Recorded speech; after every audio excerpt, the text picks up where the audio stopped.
Hello and welcome back to Women's Football Talk, the YouTube channel that brings you all the latest news and stories from around the world of women's football. Now before we get into today's video, make sure you hit that subscribe button with post notification bell turned on as well so you never miss a video, and follow us on Twitter and Instagram for all the latest news and stories.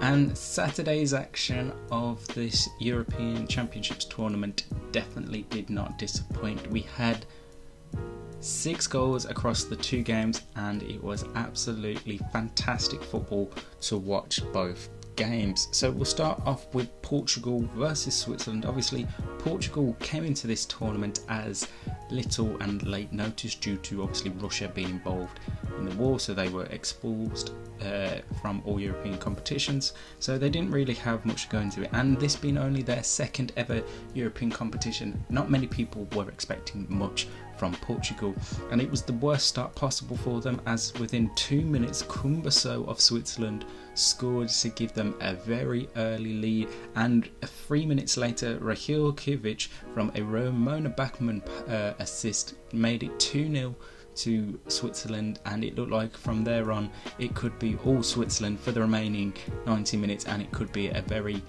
long evening for the Portuguese. However, as the game progressed, they built themselves into the game more and got more acquitted with the rest of the atmosphere and the tempo as to how Switzerland were going to play and everything, and they definitely got into the game a lot more, and they seemed more well gelled together despite Switzerland still getting their chances as the game went on throughout the first half.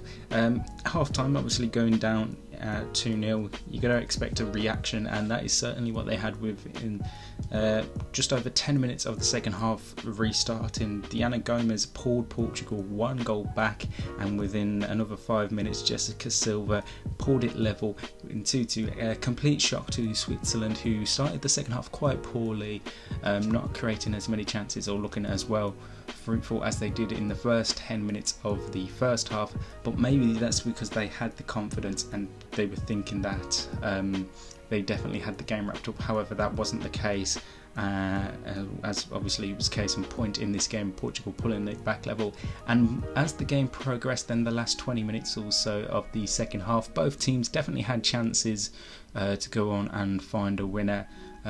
Switzerland will obviously be more disappointed letting a 2-goal lead slip. However, they always say in football 2-0 is the most deadly scoreline, as the next goal is very crucial, and unfortunately for Switzerland they weren't able to take it. But Portugal, credit to them, never gave up despite being 2-0 down very early on and got well back into the game. And now the second game in Group C that took place was the Netherlands versus Sweden from Bramall Lane, and it was massively hyped up as the game to watch of these opening round fixtures. 2 teams obviously coming into this on the back of successive years.